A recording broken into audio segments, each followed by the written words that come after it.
ನನ್ನ ಮಗ ನನಗೆ ಹೊಡಿಯೋಕ್ಕೆ ಮತ್ತೆ ಗಿಂಡಕ್ಕೆ ಬಂದ. ನಮಸ್ತೆ ಎಲ್ರಿಗೂ, welcome back to my mini vlog. ಬೆಳಗ್ಗೆನೆ ನನ್ನ ಮಗ ಇವತ್ತು ಯಾವುದೇ ಕಾರಣಕ್ಕೂ ಸ್ಕೂಲ್ಗೆ ಹೋಗಲ್ಲ ಅಂತ ಆಟ ಮಾಡ್ಕೊಂಡು ಹೋಗಿ ಕುತ್ಕೊಂಡ. ಸೊ ನಾನು ಒಂದು ಸೀಕ್ರೆಟ್ ಹೇಳ್ತೀನಿ ಬಾ ಅಂದ. ಸ್ವಲ್ಪ ವಾಲ್ಯೂಮ್ ಜಾಸ್ತಿ ಮಾಡ್ಕೊಂಡು ಕೇಳಿ, ಅವನು ಹೇಳ್ತಾನೆ ಏನು ಅಂತ.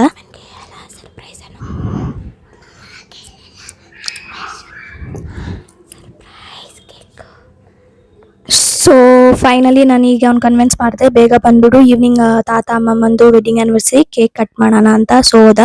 ಹಾಗೆ ನಾನು ಫೇಸ್ ಕೇರ್ ಮಾಡಬೇಕಾಗಿತ್ತು ಸ್ವಲ್ಪ, ಅದನ್ನು ಮಾಡಿ ಅಷ್ಟರಲ್ಲಿ ನಮ್ಮ ಹಸ್ಬೆಂಡ್ದು ಶರ್ಟ್ ಬಂದಿತ್ತು, ಅದನ್ನ ನೋಡ್ತಾ ಇದ್ರಿ. ಸೊ ನಾನು ಹೊಸ ಮೈಕ್ ತೊಗೊಂಡಿದ್ದೆ. ಆ ಮೈಕಲ್ಲಿ ಅವ್ನು ಹೆಂಗೆ ಮಾತಾಡ್ದ ನನ್ನ ಮಗ ನೋಡಿ. ರೀಲ್ ಇಷ್ಟ ಆದ್ರೆ ಶೇರ್ ಮಾಡಿ, ಕಮೆಂಟ್ ಮಾಡಿ, ಆಮೇಲೆ ಸಬ್ಸ್ಕ್ರೈಬ್ ಮಾಡ್ಕೊಳ್ಳಿ. ಸಕ್ಕೆ ಮಕ್ಕಳೇ. ನಾನು ಇನ್ನೂ ಚೆನ್ನಾಗಿ ಮಾತಾಡ್ತೀನಿ ವಿಡಿಯೋದಲ್ಲೆಲ್ಲ. ನಾನು ಇನ್ನೂ ಚೆನ್ನಾಗಿ ಮಾತಾಡ್ತೇನೆ ವಿಡಿಯೋದಲ್ಲಿ. ಸೊ ಪ್ಲೀಸ್ ಸಪೋರ್ಟ್ ಮಾಡಿ.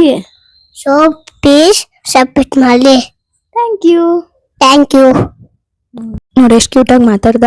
ಸೊ ಮಧ್ಯಾಹ್ನ ಆಗಿತ್ತು, ಅವನಿಗೆ ಊಟ ಮಾಡಿಸ್ದೆ. ಊಟ ಮಾಡಾದ್ಮೇಲೆ ಆಟ ಸಾಮಾನಲ್ಲಿ ಆಟ ಆಡ್ತಾ ಇದ್ದ. ಸೊ ಸಡನ್ ಆಗಿ ನನ್ನ ಹತ್ರ ಬಂದ್ಬಿಟ್ಟು ನಾನು ಟಿವಿ ನೋಡಬೇಕು, ಟಿವಿ ಆನ್ ಮಾಡ್ಕೊಡು ಅಂದೆ. ನಾನು ಮಾಡ್ಕೊಡಲ್ಲ ಅಂದೆ.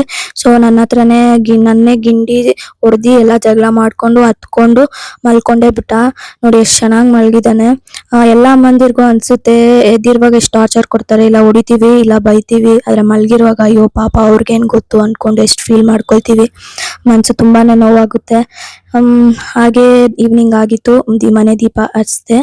ಹಾಗೆ ನಾನು, ನನ್ನ ತಮ್ಮ, ನನ್ನ ಮಗ 3 ಜನ ಬಾಣಸ್ವಾಡಿಲಿರೋ ಆಂಜನೇಯ ಸ್ವಾಮಿ ದರ್ಶನ ಮಾಡ್ಕೊಂಡ್ ಬಂದ್ರಿ. ಹಾಗೆ ಬರುವಾಗ ಇವತ್ತು ಅಪ್ಪ ಅಮ್ಮ ವೆಡ್ಡಿಂಗ್ ಆ್ಯನಿವರ್ಸರಿ ಇತ್ತು. ಸೊ ಬರುವಾಗ ಒಂದು ಕೇಕ್ ಕೂಡ ತಗೊಂಬಂದ್ರಿ. ಸೊ ಕೇಕ್ ನೋಡೋಕ್ಕೆ ಹಿಂಗೆ ಮಾಡಿಸಿದ್ರಿ ನಾವು. ಹಾಗೆ ಎಲ್ಲ ಕೇಕ್ ಕಟ್ಟಿಂಗು ಸೆಲೆಬ್ರೇಷನ್ ಎಲ್ಲ ಆಯಿತು. ಹಾಗೆ ನಮ್ಮ ಅಪ್ಪ ಅಮ್ಮನ ನಾನು ನನ್ನ ತಮ್ಮ ಏನಾದ್ರು ಟ್ರೀಟ್ ಕೊಡಿಸಿ ಅಂದಿದ್ದಕ್ಕೆ ಅವರು ಹೋಗಿ ಆನ್ಲೈನಲ್ಲಿ ಫುಡ್ ಬುಕ್ ಮಾಡ್ಕೊಳ್ಳಿ ಅಂದರು. ಸೊ ಆನ್ಲೈನಲ್ಲಿ ನಾವು ಫುಡ್ ಬುಕ್ ಮಾಡಿದ್ರಿ, ಅದು ಕೂಡ ಬಂತು. ಸೊ ಇಷ್ಟೇ ಇವತ್ತಿನ mini vlog. Thank you for watching.